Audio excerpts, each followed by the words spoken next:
തിരുവനന്തപുരം വർക്കലയിൽ കായലോരങ്ങൾ കേന്ദ്രീകരിച്ച് ലഹരി സംഘങ്ങൾ സജീവം. ഉപേക്ഷിക്കപ്പെട്ട ബോട്ട് ജെട്ടികളും ആളൊഴിഞ്ഞ കായൽ തീരങ്ങളും ലഹരി സംഘങ്ങളുടെ താവളങ്ങളാകുകയാണ്.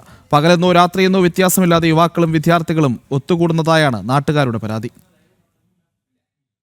തിരുവനന്തപുരം ഇടവ ഗ്രാമപഞ്ചായത്തിലും വർക്കലയുടെ തീരദേശ മേഖലകളിലുമാണ് കായലോരങ്ങൾ കേന്ദ്രീകരിച്ച് ലഹരി സംഘങ്ങൾ പിടിമുറുക്കുന്നത്. കായൽ ടൂറിസം വികസനത്തിന്റെ ഭാഗമായി നിർമ്മിച്ചെങ്കിലും പിന്നീട് ഉപേക്ഷിക്കപ്പെട്ട ബോട്ട് ജെട്ടികളും ആളൊഴിഞ്ഞ കായൽ തീരങ്ങളുമാണ് ലഹരി സംഘങ്ങളുടെ പ്രധാന താവളങ്ങൾ. പകലെന്നോ രാത്രിയെന്നോ വ്യത്യാസമില്ലാതെ യുവാക്കളും വിദ്യാർത്ഥികളും ഉൾപ്പെടെയുള്ള സംഘങ്ങൾ ഇവിടെ ഒത്തുകൂടുന്നെന്നാണ് ആരോപണം. മദ്യപാനവും കഞ്ചാവ് ഉൾപ്പെടെയുള്ള ലഹരി വസ്തുക്കളുടെ ഉപയോഗവും പതിവായതായും പ്രദേശവാസികൾ ആരോപിക്കുന്നു.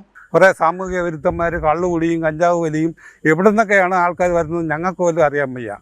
ഇവിടെയുള്ള പരിസരവാസികൾക്ക് ഇവിടെ താമസിക്കാൻ പറ്റുന്നില്ല. അവരെല്ലാം സ്ഥലം വിട്ടു പോയി. ഇവിടെ നിന്നൊക്കെ പോലീസിൻ്റെ ഭാഗത്തു നിന്ന് ഞങ്ങൾക്ക് ഒരു അനുകൂലമായ ഒരു ഇത് വേണം, ഒരു സംരക്ഷണം വേണം. രാത്രിയും പകലും ഒക്കെ ഇവിടെ വന്ന് കൂടെ വന്ന് സെർച്ച് ചെയ്യുന്നത് നല്ലതാണ്. കഴിഞ്ഞ ദിവസം എക്സൈസ് സംഘത്തിന്റെ പരിശോധനയ്ക്കിടെ ഓടി രക്ഷപ്പെടാൻ ശ്രമിച്ച യുവാവ് കായലിൽ വീണ് മരിച്ചിരുന്നു. കായലോരങ്ങളിലും ഉപേക്ഷിക്കപ്പെട്ട നിർമ്മാണ മേഖലകളിലും പോലീസിന്റെയും എക്സൈസിന്റെയും പെട്രോളിംഗ് ശക്തമല്ലെന്നാണ് നാട്ടുകാരുടെ പരാതി.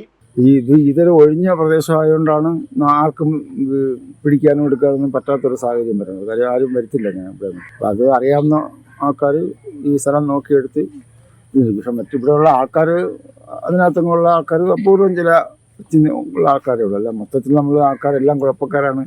അങ്ങനെയുള്ള ചിന്താഗതിയൊന്നും ഇല്ല. സാമൂഹ്യ വിരുദ്ധരുടെ താവളമായ ബോട്ട് ജെട്ടികളിൽ CCTV ക്യാമറകളും പ്രകാശ സംവിധാനങ്ങളും സ്ഥാപിക്കണമെന്ന ആവശ്യം നിരവധി തവണ ഉന്നയിച്ചിട്ടും അധികൃതർ നടപടിയെടുത്തിട്ടില്ല. വർക്കലയുടെ സമാധാന അന്തരീക്ഷത്തിന് ഭീഷണിയാകുന്ന ലഹരി സംഘങ്ങൾക്കെതിരെ അടിയന്തരമായി പോലീസ് നടപടി സ്വീകരിക്കണമെന്നാണ് പ്രദേശവാസികളുടെ ആവശ്യം. ജ്യോതിഷ് ജനാർദ്ദനൻ, ജനം, തിരുവനന്തപുരം.